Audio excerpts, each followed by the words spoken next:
Salve, salve, terceiro ano! Vamos conversar um pouquinho sobre a Primeira Guerra Mundial.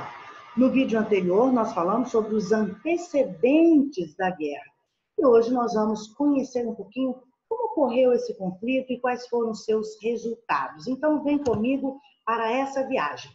Queridos, o Império Austro-Húngaro, há aproximadamente 100 anos, declarava guerra à Sérvia por suspeita de participação no assassinato do herdeiro do trono, Francisco Ferdinando. Esse era o início da Primeira Guerra Mundial. O mundo entrava em ebulição. E sobre isso que nós vamos conversar neste momento. Muito bem. As alianças que se formaram para a Primeira Guerra Mundial, elas se formaram bem antes do início desse conflito, que tem início em 1914, vai até 1918. Então, nós tivemos duas alianças que se opunham, se enfrentaram na Primeira Guerra Mundial. Aqui à nossa esquerda, a Tríplice Entente. A Tríplice Entente, ela era formada pelo Reino Unido, pela França, pela Rússia, pelos Estados Unidos, que apoiavam essa aliança e que, no finalzinho do conflito, em 1917, eles entram diretamente no conflito, uma pequena participação do Brasil. E aqui à nossa direita, a Tríplice Aliança, formada pelo Império da Alemanha, o Império Austro-Húngaro, o Império Otomano, a Itália, com detalhe que a Itália ela se posiciona a favor da Tríplice Aliança, mas em 1915, um ano depois, praticamente, ela abandona a Tríplice Aliança. E ainda tivemos a participação da Bulgária. Observe que essas regiões aqui, olha, esses países, que estão aqui nessa cor mais escura, eles são impérios, foram impérios. O Império Alemão, o Austro-Húngaro, o Otomano e o Império Russo.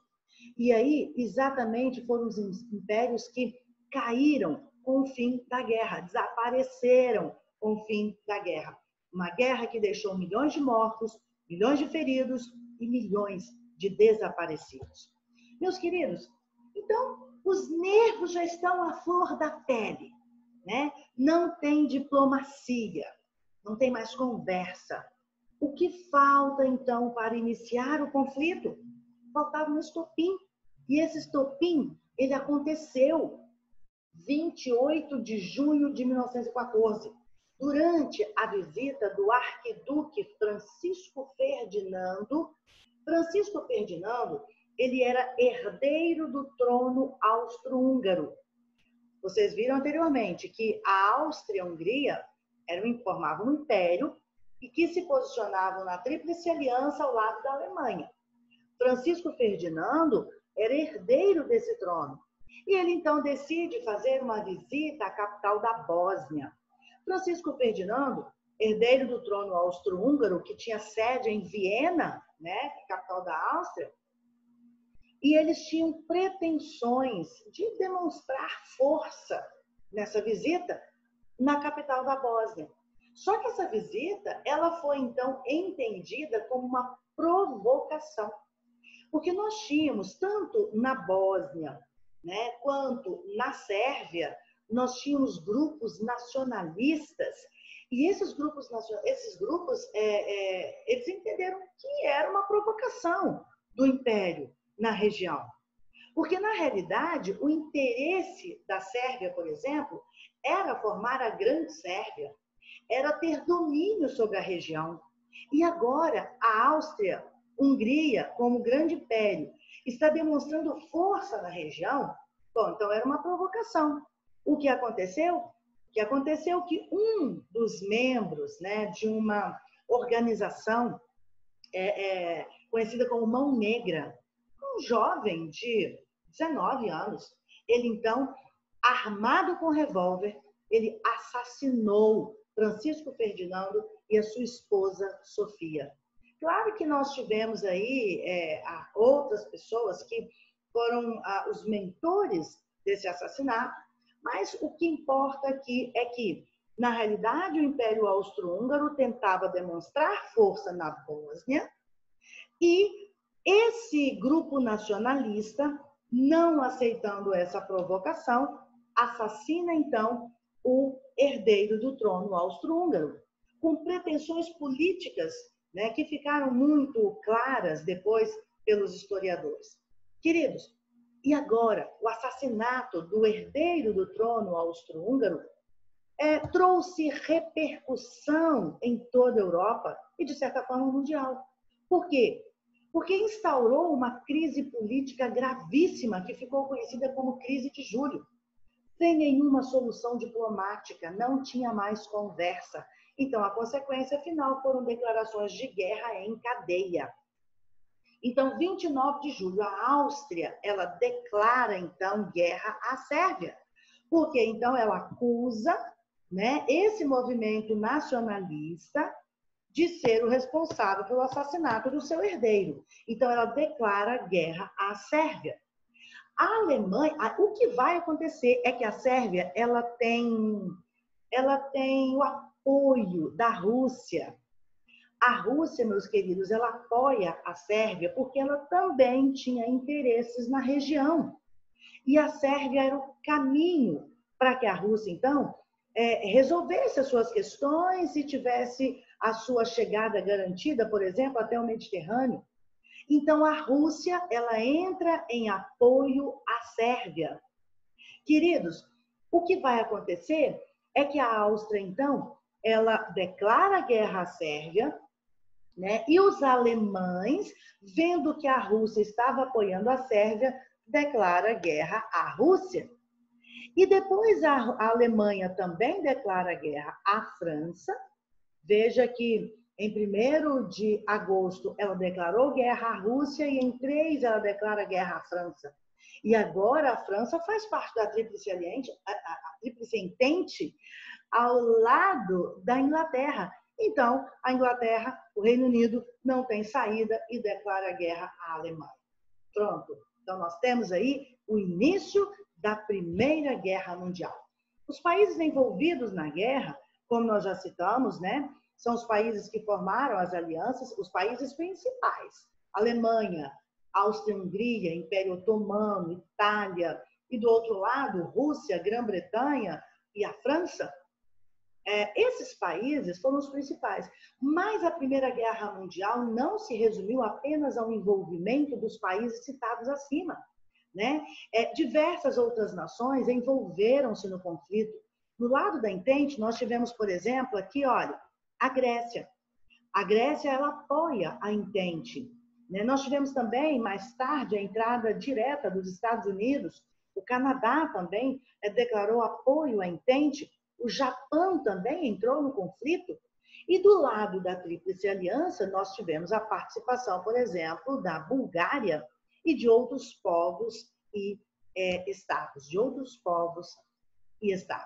Queridos, interessante de se observar é que o Brasil também participou do conflito.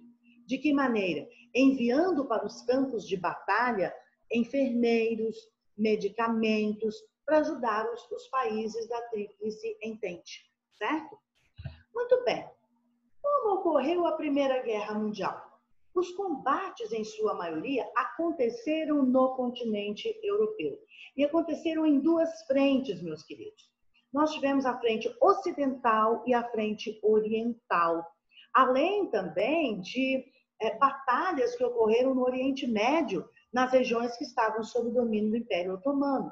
Então, vamos dar uma olhadinha.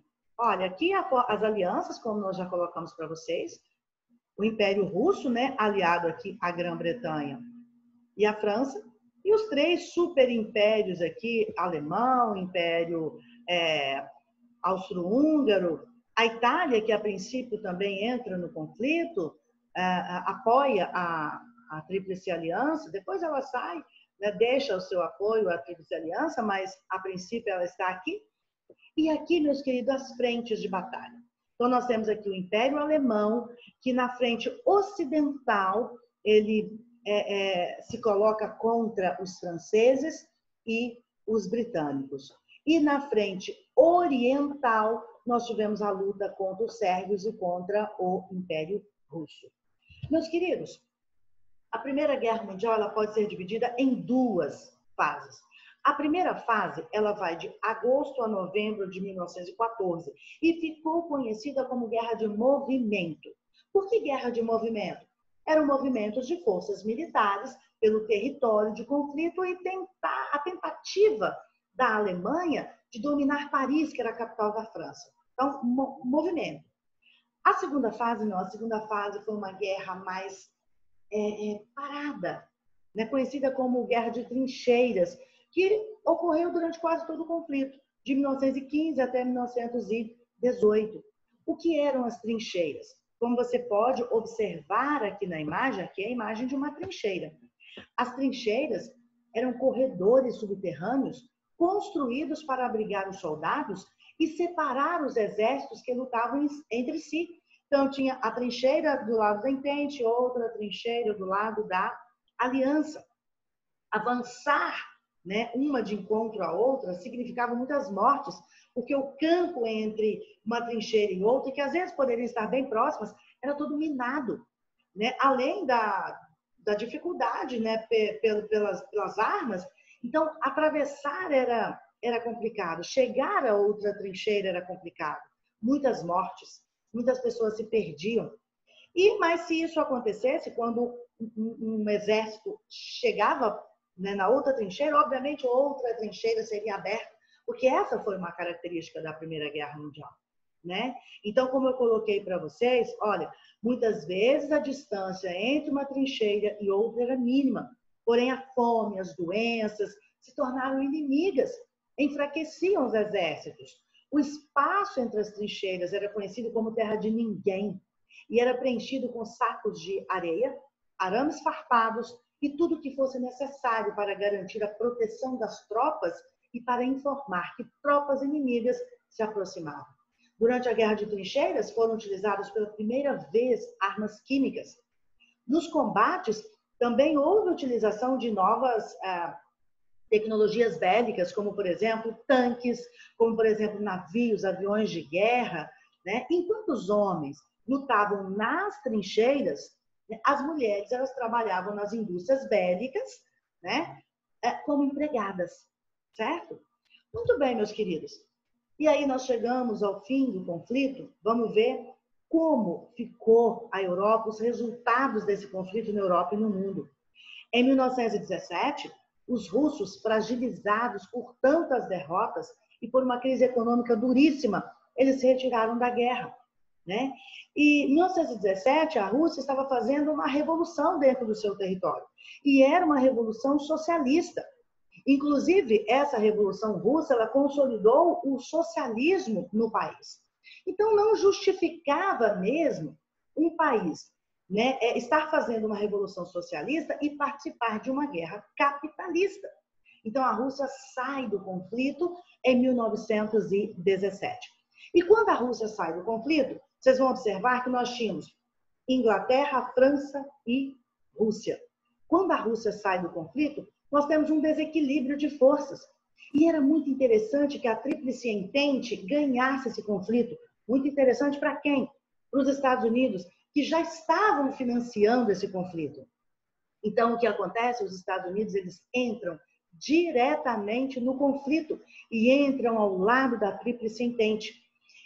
Houve uma situação em que uma embarcação ela foi atacada, uma embarcação americana, foi atacada por alemães, causando a morte de mais de uma centena de americanos, e esse fato marcou a vitória da Entente, porque aí os Estados Unidos entram diretamente no conflito, não só por esse motivo, mas por questões econômicas importantes, e força, então, aos países da Tríplice Aliança a assinarem a rendição. Os derrotados tiveram que assinar o Tratado de Versalhes, né? O Tratado de Versalhes, observem aqui, né, o documento está aqui, a imagem exemplificativa do documento, o interior do Palácio de Versalhes, aqui a parte externa do Palácio de Versalhes, né, na França. E esse documento, o Tratado de Versalhes, impunha aos países derrotados, né, liderados pela Alemanha, fortes restrições e punições. E principalmente restrições e punições para a Alemanha. Por que principalmente para a Alemanha? Porque ela foi acusada, ela foi responsabilizada pela deflagração da guerra.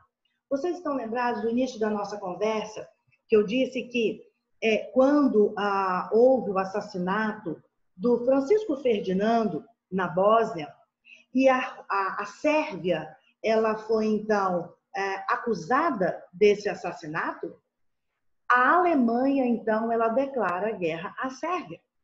E vocês viram que, a partir desse momento que a Alemanha declara guerra à Sérvia, houve, então, uma declaração, várias declarações de guerra em cadeia. Então, ela foi acusada, foi responsabilizada de ter deflagrado a guerra. Entre as punições, a Alemanha teve seu exército reduzido a 100 mil homens. A sua indústria bélica ela foi totalmente controlada. Ela perdeu territórios conquistados, como, por exemplo, ela havia conquistado um território muito importante, muito rico, chamado Alsácia e Lorena, que pertencia à França. Ela teve que devolver esse território à França, além de ter que pagar prejuízos de guerra, pesadas indenizações aos países vencedores. Meus queridos, a guerra ela gerou mais de 10 milhões de mortos. Milhões de mortos, vou colocar assim. O triplo de feridos, pessoas desaparecidas, arrasou campos agrícolas, destruiu indústrias, além de gerar grandes prejuízos econômicos. O fim da guerra também marcou uma reconfiguração do mapa da Europa. Por que o mapa da Europa foi completo? Aqui está um ponto que interessa a geografia. A total reconfiguração do mapa da Europa. Por quê? Porque houve o esfacelamento, o fim de grandes impérios que existiam na Europa, como o Império Alemão, o Império Austro-Húngaro, o Império Otomano. Então, nós vamos observar que vários países surgiram após o esfacelamento desses impérios. Observem aqui esse primeiro mapa antes da Primeira Guerra Mundial. Dá uma olhadinha aqui na linha de fronteira entre o Império Russo e a Alemanha, a Áustria. Agora, observe aqui neste mapa após a Primeira Guerra Mundial. Eu tenho aqui, por exemplo, o surgimento da Finlândia. Observe que não existia Finlândia antes de 1914. Agora eu tenho o surgimento da Finlândia em territórios que pertenciam ao Império Russo, por exemplo. Nós temos o surgimento da Estônia, Letônia, Lituânia. A Polônia também, ela aparece aqui após a guerra. A Polônia, ela ocupa terras aqui, parte do Império Russo, parte da Alemanha. Então, nós temos aqui a Polônia. Agora, nós não temos mais Áustria-Hungria como um império, mas nós temos a Áustria e temos a Hungria, né? Observem que aqui, na região aqui que pertencia à Sérvia, nós temos a formação da Iugoslávia. Aqui, o Império Otomano, nós temos aqui a formação da Turquia, e nesse caso nós temos a representação da parte europeia da Turquia. Então, nós temos uma reconfiguração do mapa da Europa com o surgimento de novos países após o conflito. E isso vai motivar a criação da Liga das Nações. Qual era o objetivo da Liga das Nações? O objetivo era de arbitrar e regular os conflitos que no futuro surgissem, visando eliminar para sempre o perigo de nova guerra, o que não aconteceu, a gente sabe disso. E permitiu também a ascensão econômica e política dos Estados Unidos. O grande vencedor da Primeira Guerra Mundial, os Estados Unidos da América, e a partir daí eles se tornam, então, a grande potência do mundo. Meus queridos, então eu encerro a nossa aula com essa imagem. Essa data é a data que vai marcar o fim da Primeira Guerra Mundial, 1918. E eu deixo aqui com vocês o meu abraço, o meu carinho. Até a próxima